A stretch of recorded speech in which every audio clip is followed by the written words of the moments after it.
This morning's lesson, click it on, the growth of sin, and our proof text will come from James chapter 1, verses 12 through 15. If you open up your Bibles and follow with me there, I'm reading from the English Standard Version. It says, "Blessed is the man who remains steadfast under trial. For when he has stood the test, will receive the crown of life, which God has promised to those who love him. Let no one say that he is tempted. I am being tempted by God, for God cannot tempt with evil, and he himself tempts no one. But each person is tempted when he is lured and enticed by his own desires.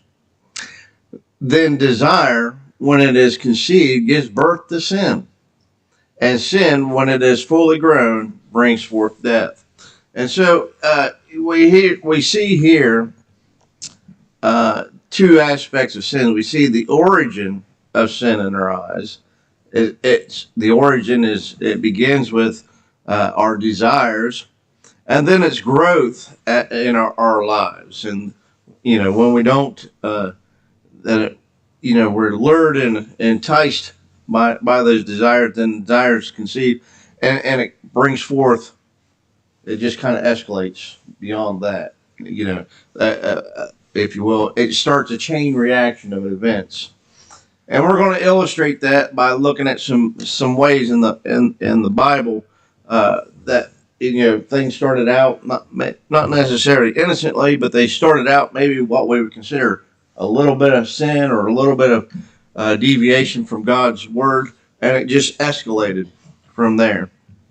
And I think we can even show this, illustrate this example in everyday life as well.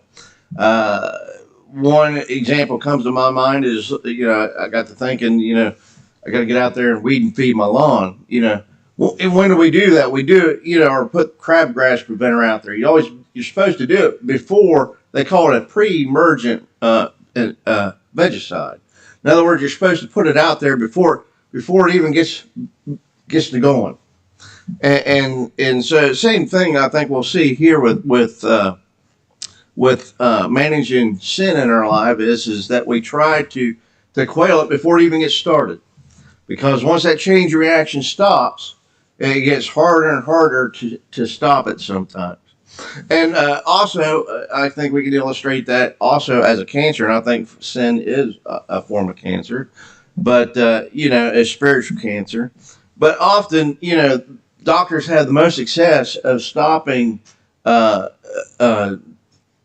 cancer when it's discovered early on, before it metastasizes and before it gets out of control.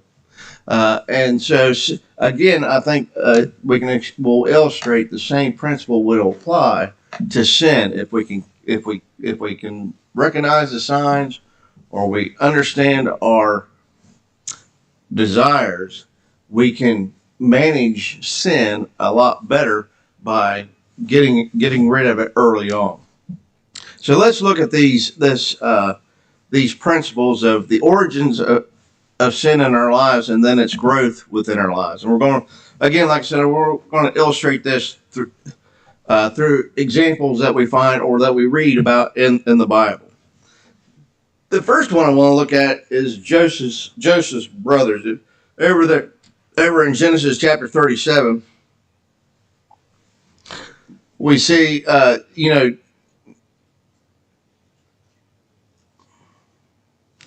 Joseph was the youngest of his brothers, and then that he was loved by his father. Well, the scriptures there in verse 4, it says, "But when his brothers saw that their father loved him more than all his brothers, they hated him and could not speak peacefully to him." And so, and depending on the lesson, a lot of people will often point out that, he shouldn't have never loved his son. That he should have loved them all equally as well.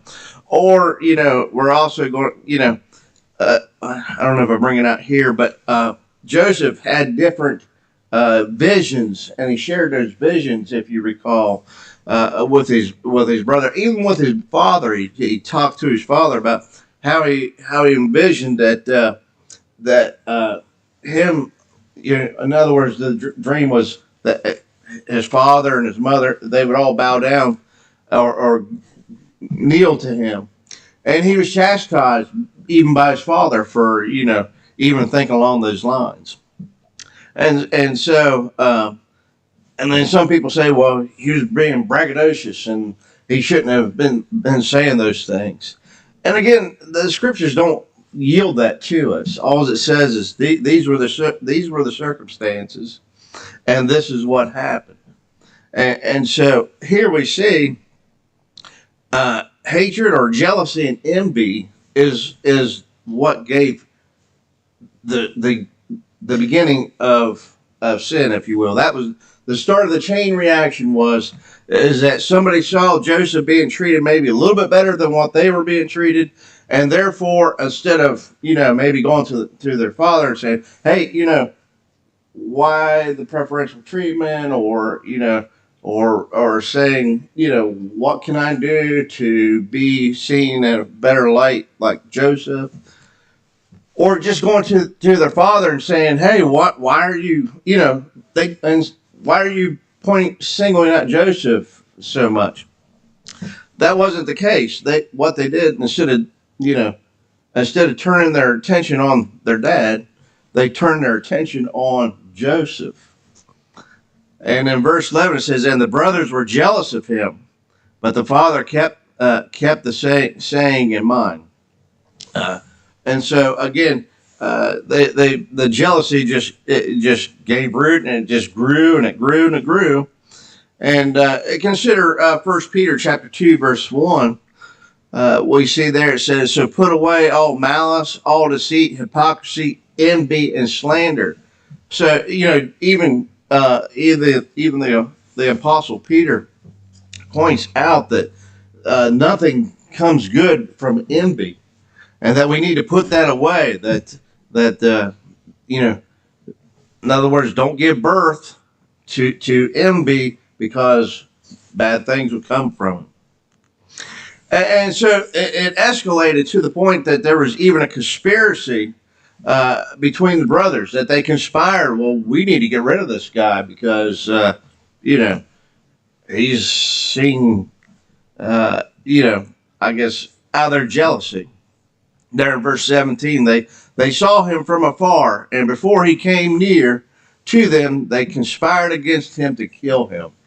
So this jealousy and this envy has metastasized into the point that they want to kill Joseph. Again, we don't know exactly how favored he was, and we don't know the full circumstances behind those things, but we certainly know that it's wrong to kill somebody. And we certainly know that it's wrong to conspire ill will towards somebody. It's also it's wrong to even back in those days to have hatred and jealousies towards one another. And then, but by the time he gets to them, they at least one of them came to their senses and said, no, let's not kill him. We'll just throw him down here in this pit and let Mother Nature deal with him, that type of thing.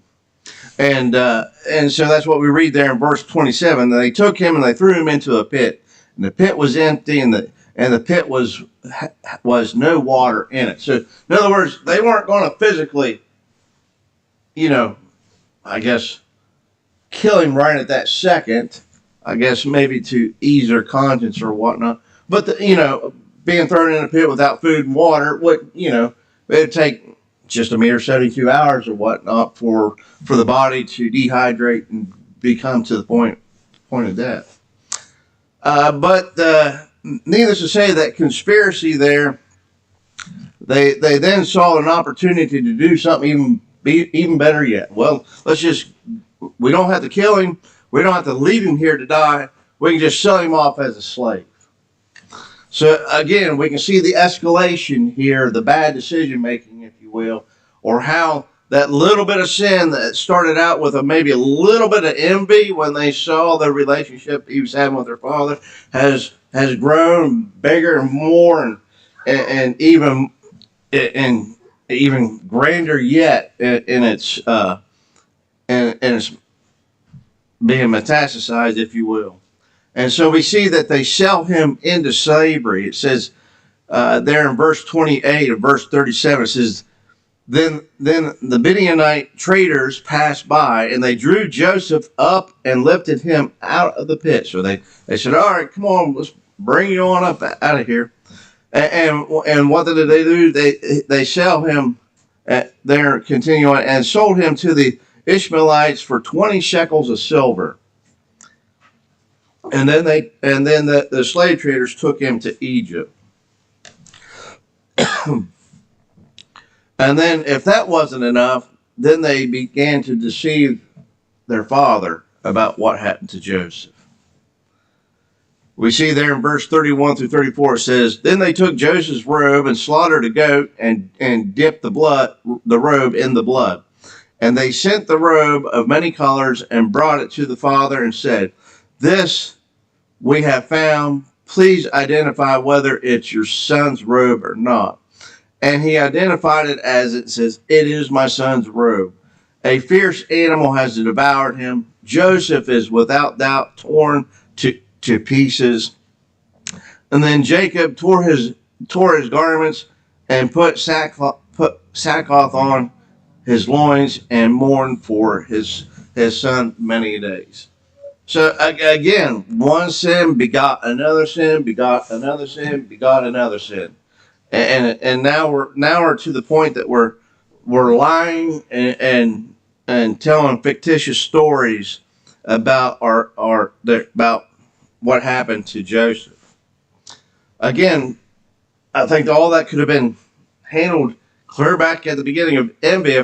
Perhaps if they just would have said, you know what, I'm not going to be envious of that situation. Maybe it hurts in the heart a little bit, but the Lord would have me not even think that way. And if that was the case, this would have never even began. And consider, a lot of people might say, well, I don't know what's, granted in a weak moment we lie, or the little white lie or whatnot. Consider Revelations chapter 21 and verse 8.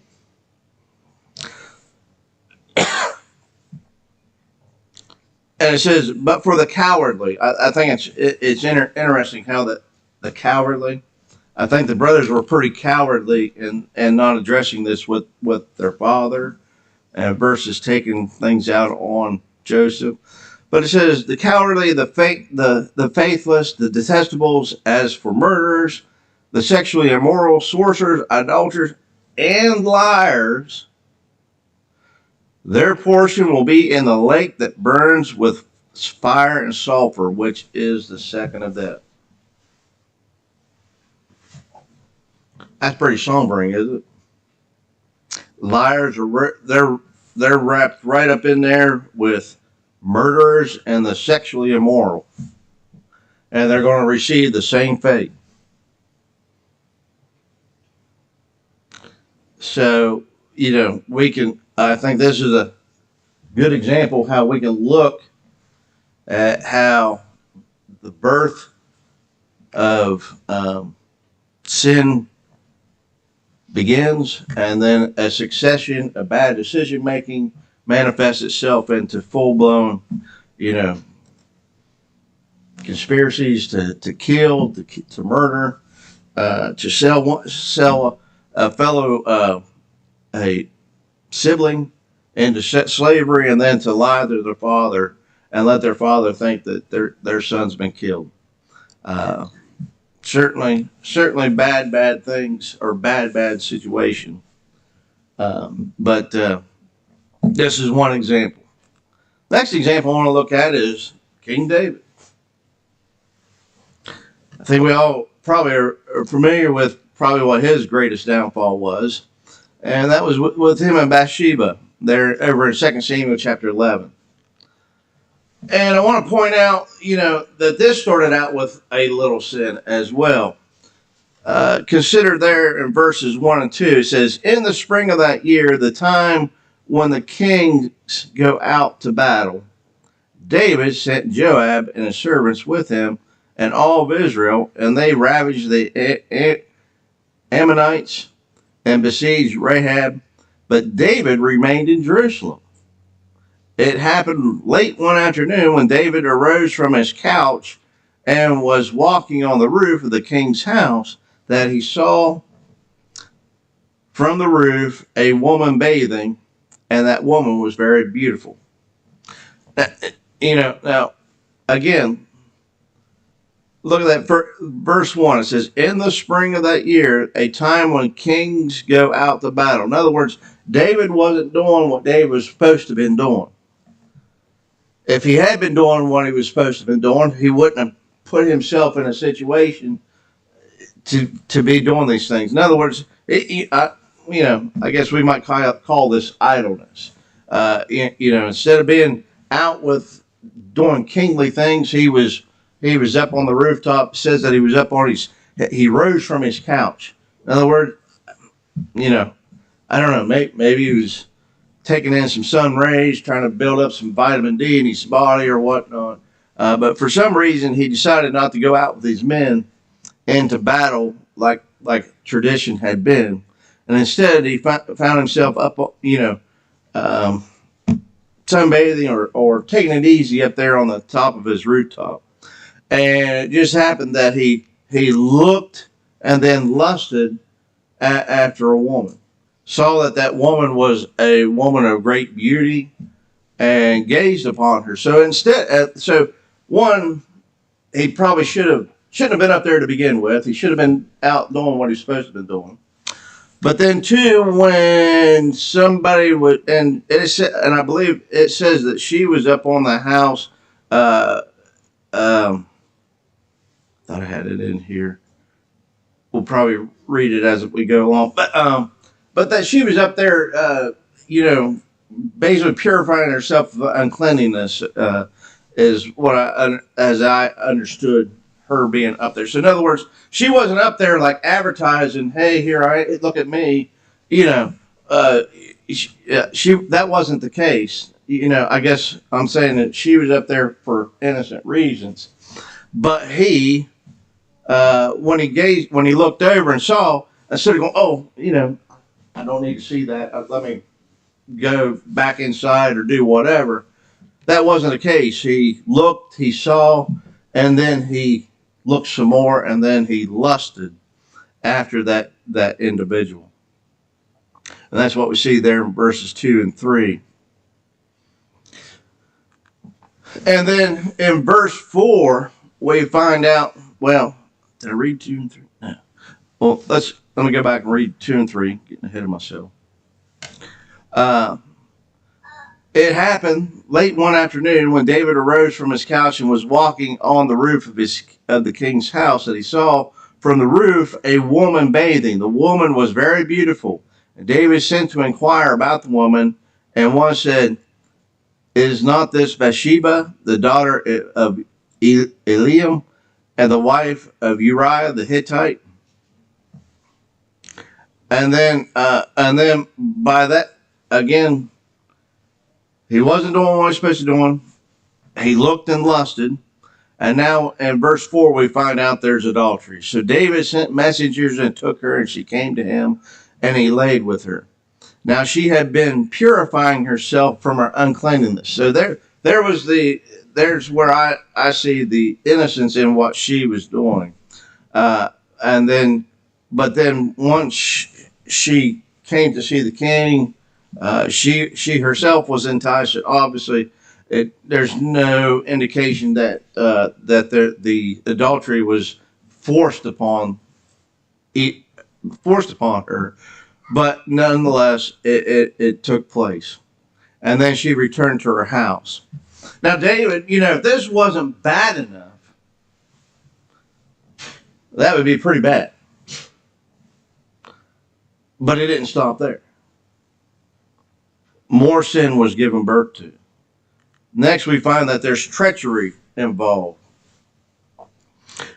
And when we continue reading there in verse 6, it says, So David sent word to Joab, send me Uriah the Hittite. And Joab sent Uriah to David. And when Uriah came to him, David asked how Joab was doing and how the people were doing and how the war was going. And David said to Uriah, Come down to your house and wash your feet. And Uriah went out to the king's house, and there followed him a present from the king. But Uriah slept at the door of the king's house with all the servants of his lord, and did not go did not go down to his house. But they told David, Uriah did not go down to your house. Uriah said to David, The ark and Israel and Judah dwell in Booz, and my lord Joab and your servants of the Lord are camped in the open field. Shall I then go to my house to eat and drink and lie with my wife, as you live and as your souls? I will not do this thing. And David said to Uriah, Remain here today also, and tomorrow I will send you back. So Uriah remained in Jerusalem and that day and the next. And David invited him, and he ate in the presence and drank, so that he made him drunk. And in the evening he went out to lie on his couch in the servants of the Lord, but he did not go down to his house. So in other words, I think he was trying to get him to go to his house to have relations with his wife, so they could say, well, hey, Uriah, you got your wife pregnant. But Uriah, having a deep sense of duty, didn't want to be, if you will, living any better than what the men that were out in the booths, if you will, out in the campment, out in battle. In other words, he was a man of war, and he didn't feel that he should be treated any better than what they were, that it would be wrong for him to do so. So therefore, he wouldn't go and visit his wife while he was in town, per se. And then when that didn't, so they were deployed to cover everything up. If I can get Uriah to lay with his wife, then everything will be good. We'll just be quiet, pretend nothing ever happened, and we'll be good. But that didn't happen. Uriah wasn't cooperative, if you will. And then in verses 14 through 17, we find ultimately that there's a murder. So we went from idleness to looking and lusting to adultery, then a treachery, and now murder. As we read there in verse 14, it says, In the morning David wrote a letter to Joab and sent it by the hand of Uriah. So not only did Uriah deliver his own death note, but I guess how much more heinous of a thing could it be? You send a man back into battle with his own death note to saying, here, this is what the king wants you to do. Oh, he wants me to kill you. Okay. But anyways, he sent Uriah to the forefront of the hardest fighting, and then draw back from him, that he may be struck down and die. And then as Joab was besieging the city, he assigned Uriah to the place where he knew there were valiant men. In other words, where the toughest men were, or the hardest fighting was. And the men of the city came out and fought with Joab, and some of the servants of David, along with the people. Uriah the Hittite also died. And so, again, a little sin brought about a lot of sin. And it was all brought about because of one's desires. Again, if David would have just been doing what David was supposed to be doing, he wouldn't have put himself in a position to be lusting after someone. And even if he just been man enough to own up to his own sins, even after maybe he had a weak moment, and why didn't he go to the Lord in prayer? The Psalms obviously point out that David was a man of prayer, but that wasn't the case. He had to cover up his mistakes, if you will. And then when that didn't work, well, then I'll just wipe out the husband and marry the girl for myself. And that's what happened.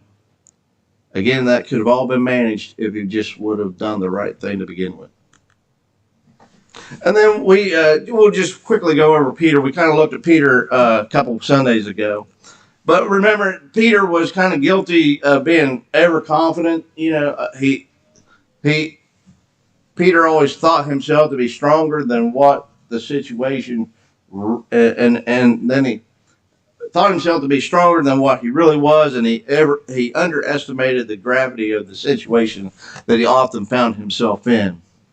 And so when Christ was arrested, instead of him, being right there with Christ or following along or going and arguing, hey, you're arresting an innocent man.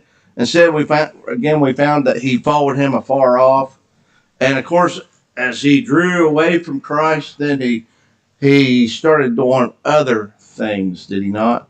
He began to deny the Lord, and he lied.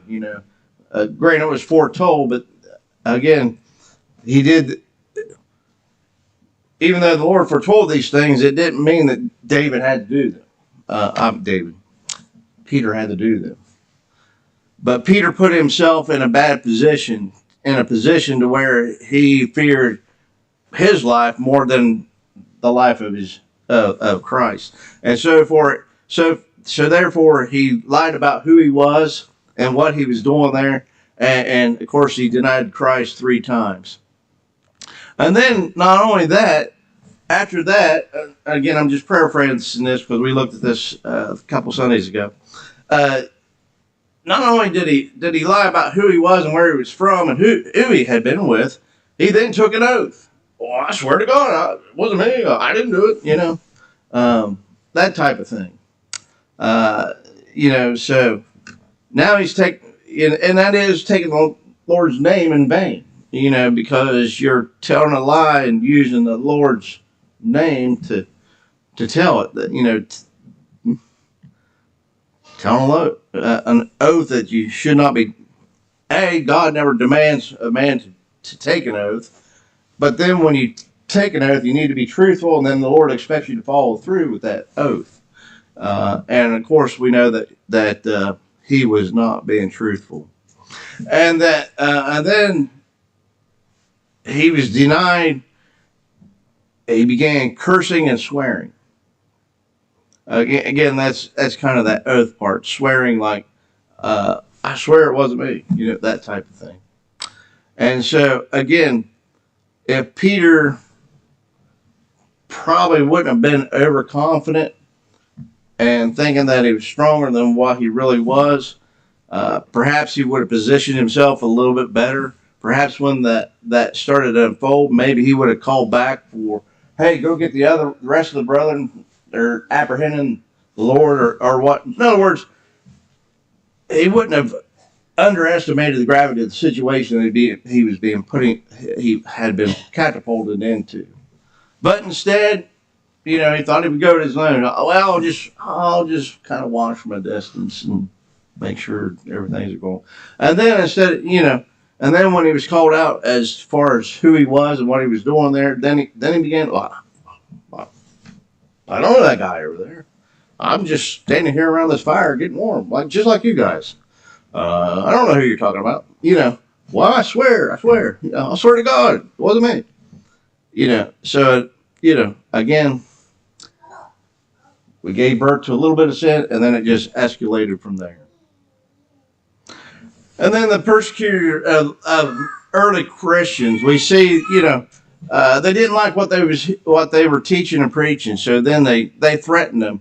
I'm going to accelerate some of this. And then and even some were in prison because, again, they didn't like them. Acts chapter 5, verse 8 says they arrested the apostles and they put them in public prison. And then that wasn't good enough, so let's start beating them. So, again, they kind of what we see here going on with the Roe v. Wade situation. You know, they're threatening all kinds of violence and stuff if the courts don't rule the way that they feel that they ought to rule. And then ultimately, we see Paul was holding the garments of the men that were throwing stones at Stephen and that killed him. There in verse 59 it says, and they were stoning Stephen, and he called out, Lord, receive my spirit.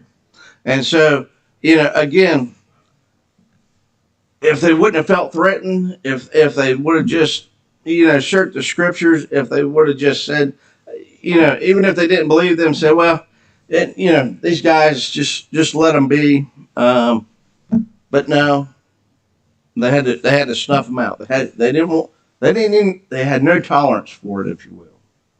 And then ultimately escalated to the point that a man lost his life. And it wasn't just him. There was others that ultimately lost their lives too, just because people didn't like what they were hearing. And then the apostates of the truth. Over in 2 Timothy chapter 4, verses 3 and 4, it says, for in due time and coming, when people come, will not endure the sound teaching, but have itching ears. They will accumulate for themselves teachers to suit their own passions, and will turn away from listening to the truth and wander off into myths. They would not endure. In other words, they developed an attitude about what was being preached and what was being taught. And ultimately, they found it to be unacceptable. Maybe they were pricked a little bit too much to their heart, and they didn't like that, and so therefore they wanted to hear some different gospel preaching. I don't want to hear how bad I am. I want to hear how good I am. And that led to developing of itching ears. In other words, they just didn't like what they were hearing. And then what they do, they seek out teachers and preachers that will preach what they want to hear. And then ultimately they would turn their ears away from the truth and will have nothing to do with the truth. And that is yet continuing on to this day. So it starts out, well, I didn't like what the preacher was saying. And it just escalates from there. And wanted to say, well, we need to get rid of that preacher. He's not preaching the things that I want to hear. Those aren't the type of lessons we want to hear around here. And ultimately, they move on. And then, like I said, they start believing the false doctrines, and by that time they're completely gone. And we see this in the world today. It's escalated to the point, I think, like I think Pew Research at one time said there's about 37,000 different denominations out there in the world. That's 37,000 different versions of the truth. And we know that there's only one truth. So it starts out as, I don't like what you're saying, and it escalates to where you're just an apostate. You don't want anything to do with the gospel anymore. And then we can also illustrate that illustrated by people today. Those who quit the church, and what I mean by, well, I'll miss this service. And as soon as we start missing one service, that kind of starts to sear the conscience. And what you struggle with that one day becomes easier and easier and easier to do. And the next thing you know, you're not attending church whatsoever. Well, I just go to Little Timmy's ball game today, and the brother don't understand. Well, then the next day it's another thing, and then another thing after that. Or what about modern dancing? Well, I won't lust after anybody. I don't. Some of these dances today are, this, what do they call it, quirking or whatnot. Um, Shameful things. But those, it won't affect me any. But yet there's a lot of teen pregnancies still yet today. Indecent clothing. I don't know. And when you're advertising, or people, again, we just looked at the proverb writer says, and behold, a woman who meets him dressed as a prostitute. In other words, she's dressed for a purpose and willy of heart. And then on down there in verse 21, verse 7, it says, with much seductive speech, she persuades him, and her smooth talk compels him. All at once he follows her, and the ox goes to the slaughter, and to the stag is caught fast, till an arrow pierces its liver, as a bird brushes into the snare. He does not know what will be the cost of his life. That's what comes about from those things. And then social drinking.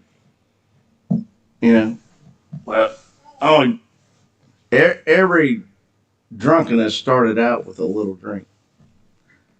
And it just escalates from there. Or gambling, wanting to make money through illicit ways.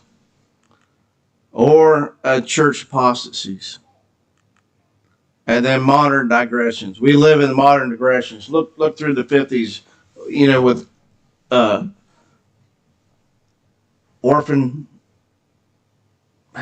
orphanages. Look at some of the churches today from that era. Orphanages, college, paying with things out of the collection that they knew they ought not to be doing. It just has metastasized. It just keeps going and it keeps going, and they start doing bigger and more grander things because man's never satisfied with just a little bit of deviation. So in conclusion, we talked about ultimately we need to nip sin before it even gives growth. 1 Thessalonians chapter 5 verse 22 says, abstain from every form of evil. It's just that simple. It's so hard to do. Again, we're enticed and we're drawn away by our desires. So really we need to manage our desires. Don't ignore, don't try to justify or cover up sin. We saw from David how that happened, what happens there. One lie begets another lie. It just escalates. It snowballs from just a little bit of error. And then ultimately we need to repent and get forgiveness before sin becomes fully grown. When you recognize yourself that you're in sin, stop. You've already done it. Repent of it and then go on. Again, don't try to go it alone, and don't ignore it, because many have tried to ignore it before, and many are going to hear those fatal words, depart from me, I never knew you not. So that's the lesson. I hope that it's been